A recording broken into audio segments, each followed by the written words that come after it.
أعظم 5 خطط في التاريخ الإسلامي، أقوى القادة في التاريخ الحربي، العبقريات الحربية التي حيرت أقوى العلماء الحربيين في العصر الحديث، عباقرة الحروب.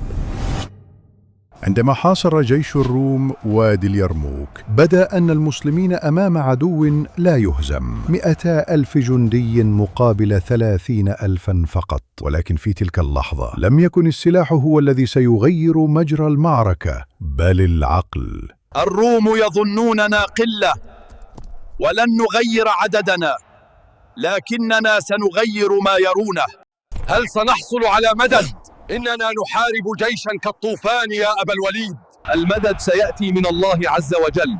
الليلة أريد أن تتحرك كتيبة الخيالة من أقصى اليمين إلى اليسار، وغدا من اليسار إلى المؤخرة، وأشعلوا النيران كلما مررتم. لكنهم نفس الرجال يا أبا الوليد.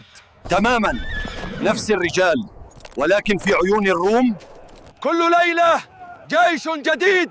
ليال متتالية كانت الحيول تدور كالأشباح، النيران تشتعل من أماكن جديدة كل مساء، العيون الرومية من أعالي التلال لا ترى إلا جيشا يكبر. هذا مستحيل، لم نكن نرى هذه الرايات البارحة. كم جيشا يملك هؤلاء؟ سيدي، إنهم يزدادون كل ليلة، يبدو أن المدينة كلها تمدهم بالرجال. الشك دب في أوصال قادة الروم، وفي اليوم الحاسم كانوا قد انهزموا قبل أن تبدأ المبارزة. اليوم لا خداع، اليوم نترك السيوف تتحدث. وأشرقت شمس اليوم الرابع على واد مليء بالجنود الروم يقفون في ارتباك يتلفتون، وأمامهم المسلمون يصطفون كالجبال. الروم وقد تكسرت قلوبهم بما رأوه من مكيدة خالد، لم يعودوا كما كانوا، الجنود يتراجعون، الضباط يتشاجرون، والقيادة ضاعت. اغلقوا صفوفكم، اثبتوا، نحن الروم، نحن سادة هذه الأرض. سيدي، إنهم يندفعون من كل جانب، لا مخرج لنا. الجسر. وعند وادي الرقاد تدافع الروم نحو النهر، بعضهم يسقط، بعضهم يداس، وجنود خالد يصيحون الله أكبر، والسهام تحصد من تبقى. وفي النهاية كانت جثث الروم تملأ الوادي، منهم من غرق في النهر، ومنهم من سقط بالسيف، ومنهم من ضاع بين الصخور. وبينما ارتفع غبار المعركة لم يبقى من جيش الروم إلا الذكرى. وكان الأثر التاريخي هو فتح الطريق أمام المسلمين إلى بلاد الشام بأكملها. سقطت دمشق، تبعتها حمص، ثم القدس، ومن بين دخان المعارك ولدت دولة جديدة تكتب فصلا آخر من فصول العزة. من خدعة خالد بن الوليد في اليرموك إلى خطة عمرو بن العاص في مصر، خالد أوهم الروم بجيش لا يهد، لكن ماذا لو كان العدو محصنا خلف الأسوار تحميه القلاع والماء؟ في الخطة القادمة، حين حول عمرو بن العاص نهر النيل إلى سلاح صامت أغرق الحصون قبل أن تمسها السيوف. ليس كل نصر يصنع بالسيوف، فبعض الانتصارات تصاغ في خنادق العقل. في مصر، حيث النيل سيد الأرض والموت والحياة، وقف عمرو بن العاص أمام حصن بابليون المنيع يدرسه بعين القائد المفكر. هذا الحصن لا يفتح بالسلاح، ولكن ربما بالنهر. هل سنحاربه بالماء؟ بل سندع الماء يتكفل بالحصن.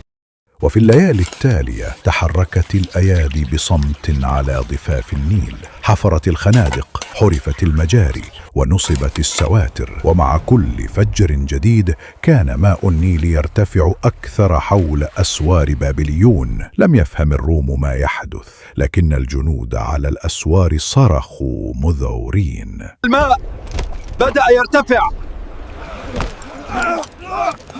نحن محاصرون من الخارج، النيل يحارب مع المسلمين. تقطعت الطرق، نفد الطعام، صعد الماء، وخنق الحصن دون أن ترفع سيوف. وفي تلك الليلة وقف عمرو بن العاص يراقب القلعة من بعيد، وفي عينيه بريق القائد الذي انتصر بالحكمة. وفي يوم بلا قتال خرج قادة الحصن وقدموا مفاتيح بابليون لجيش المسلمين. كثيرون يظنون أن النصر صوت صليل السيوف، لكن أعظم الانتصارات لا تحدث ضجيجا. انتصر العقل على الحديد، وكان ذلك اليوم بداية فتح مصر، الباب الكبير نحو بلاد النيل، وجوهرة الفتح الإسلامي في الشمال الإفريقي. لكن إن كنت تظن أن هذا ذروة الدهاء، فانتظر أن ترى كيف صار صلاح الدين سلاحا من العطش في قلب فلسطين.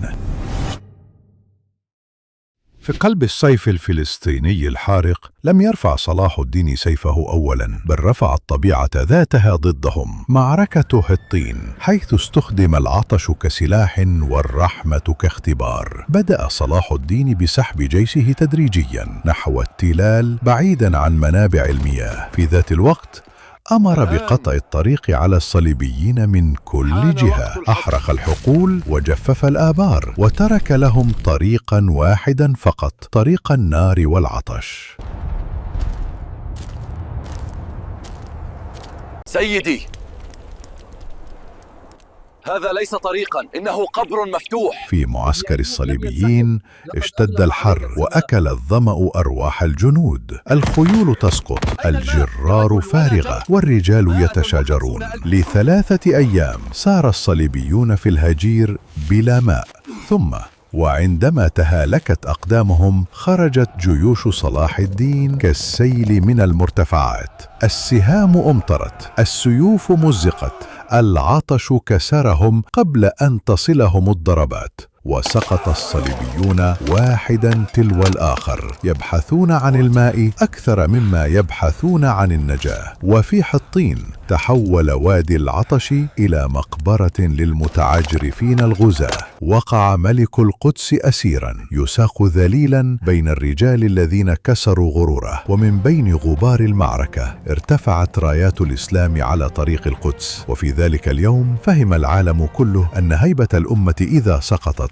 يمكن أن تعود بضربة واحدة إذا حملها قائد يعرف كيف يجعل الطبيعة والحديد حلفاء. لقد كتبت حطين على صفحات التاريخ درسا خالدا أن الدهاء قد يسقط ما عجزت عنه جيوش وملوك. من نار حطين إلى إذلال الروم في ملاذ كرد. في حطين انهار العدو بالعطش، لكن ماذا لو هزم قبل أن تبدأ المعركة؟ في الخطة القادمة عندما تظاهر قلب أرسلان بالضعف فانهارت قلاع الغرور فوق رأس إمبراطور الروم.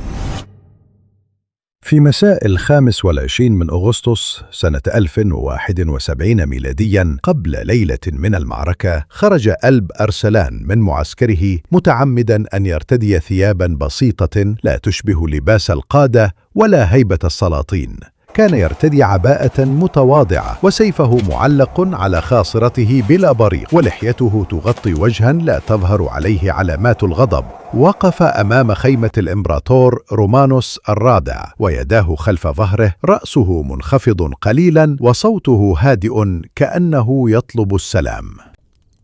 رومانوس ابن قسطنطين، لقد أتيت من أجل السلام، أبحث عن التفاوض. في تلك اللحظة اعتقد رومانوس أن هذا قائد ذليل جاء يطلب حياة شعبه على أعتاب بيزنطة. رفع الإمبراطور حاجبيه في استعلاء وأشار بيده دون أن يقوم حتى من كرسيه. ضحك أحد الجنرالات الروم وقال: أهذا هو ملك الترك؟ بلا تاج، بلا ذهب، بلا جيش. انظر إليه، لقد جاء يتوسلنا أن نرحمه غدا.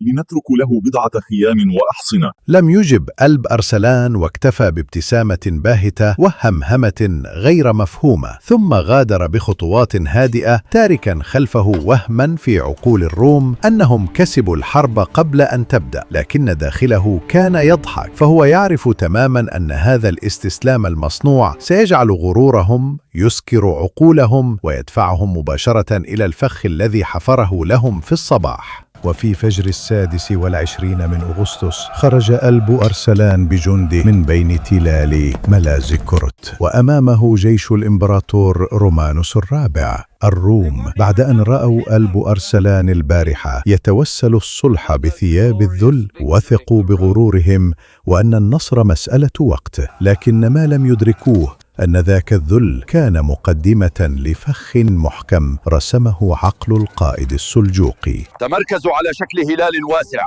ألب أرسلان أمر فرسانه بالتمركز في شكل هلال واسع، جناحان خفيفان يمتدان على الأطراف، وجيشه الأساسي يتراجع قليلا مع كل زحف للروم. كلما تقدم الروم إلى العمق بدت صفوف السلاجقة وكأنها تنهار، فتشجع الروم وزحفوا أعمق، وعند الظهيرة دخلوا الوادي الذي أراده ألب أرسلان بالذات. عندها أطلق ألب أرسلان إشارته، وانقضت الأجنحة السلجوقية على جانبي الجيش البيزنطي في حركة كماشة خاطفة. من الأمام تقدمت المشاة والسهام تمطر الروم، ومن الجانبين أغلقت الفرسان نصف الدائرة حتى أحاطوا بالجيش الرومي كليا. البيزنطيون وجدوا أنفسهم محاصرين في واد ضيق، لا مجال للهرب ولا مفر من السهام التي أمطرتهم والرماح التي مزقت صفوفهم.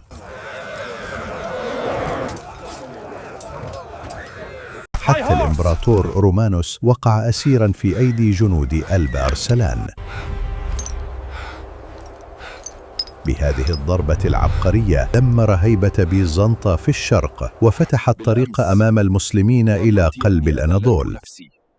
واليوم ترى الحقيقة كما هي. ملاذ كرت كانت درسا خالدا في أن الذكاء هو السلاح الأقوى. هكذا تكتب الملاحم، وهكذا يسقط الغرور على ركبتيه. ملاذ كرد كانت أكثر من نصر عسكري. هناك ولد مجد السلاجقة، وتزلزلت هيبة الروم، وانفتح باب الأناضول للمسلمين، ممهدا الطريق لقيام إمبراطورية ستعيد رسم خرائط العالم. ومن ملاذ كرد إلى عين جالوت. في ملاذ كرد ظن الروم أنهم أمام قائد مستسلم، لكن ماذا لو أخبرناك أن التتار أنفسهم الذين أحرقوا العالم وقعوا في الفخ ذاته؟ في الخطة القادمة، عندما أوهمهم قطز بالهزيمة فحاصرهم من حيث لا يعلمون. تخيل جيشا كاسحا لا يقهر لا يهزم، يلتهم الأرض بلا رحمة. جيش التتار الذي أباد كل ما واجهه وصل إلى أبواب فلسطين.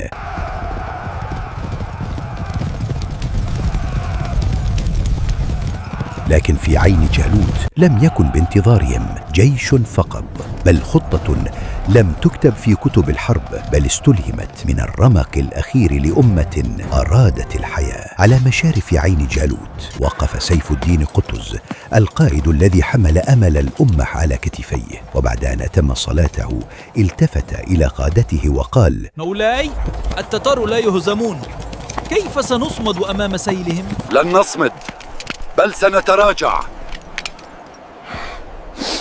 نوهمهم بالضعف ثم نضرب من حيث لا يحتسبون. وفي فجر اليوم التالي بدأت الملحمة. الجيش الإسلامي اشتبك مع التتار ثم انسحب منظما نحو الوديان. ظن التتار أن المسلمين انهاروا، فضحك قائدهم كتبغا ساخرا وهو يصرخ: هربوا مثل الجرذان. لكن المسلمين لم يكونوا يهربون، بل كانوا يقودونهم إلى المصيدة التي لن يخرجوا منها. اضربوهم من كل الجهات، لا ترحموا من لم يرحم أحدا. في الممر الضيق أطبق الجناحان المخفيان على التتار من الجانبين، بينما أغلق قطز المركز عليهم وهو يصيح: لا تتركوا لهم مخرجا، اليوم ندفن أسطورتهم هنا. ارتجت الأرض بصليل السيوف، اشتعلت النيران في أعلام التتار، وسقط كتبغا نفسه تحت سنابك الخيول. في ذلك اليوم توقفت موجة التتار للأبد، وفي عين جالوت صنعت ملحمة من الدم والعقل لا تزال تروى حتى اليوم. ما هزمناهم بالسيوف وحدها، بل قوة الله عز وجل، ثم التضحية والإيمان. وهكذا في عين جالوت تكسرت أسطورة التتار، سقط قائدهم كتبغا، وأثبت المسلمون أن العقول المؤمنة قد توقف أعظم الطوفانات. من هنا أنقذت الشام ومصر من السقوط، ومن هنا عاد الأمل إلى قلوب الأمة، ومن هنا ثبتت المماليك كقوة كبرى، وبدأت النهاية الحقيقية لأسطورة المغول. وهكذا عبر 5 معارك خالدة رأينا كيف أن ذكاء القادة كان أشد فتكا من حد السيوف. في اليرموك كان الوهم جيشا متكررا يرعب الروم، وعند ضفاف النيل تحول الماء إلى خندق يبتلع الحصون. وفي حطين جعل العطش أعداء الله يركعون قبل أن تسقط عليهم السيوف. وفي ملاذ كرد صار التواضع المصنوع طعنة في قلب الغرور البيزنطي. وفي عين جالوت تحول التراجع إلى كماشة حطمت أسطورة التتار. نتيجة واحدة جمعتهم جميعا، أن أمة تحمل العقيدة إذا اجتمع فيها الإيمان والدهاء كانت يدها العليا مهما عظم أعداؤها. لكن يبقى سؤال واحد، سؤال لك أنت: أي هذه الخطط ال5 كان الأشد تأثيراً على مجرى التاريخ الإسلامي؟ وأيها ترى أنه الدرس الأعظم الذي يجب أن يظل خالداً، ولماذا؟ اكتب رأيك ودعنا نكمل معه.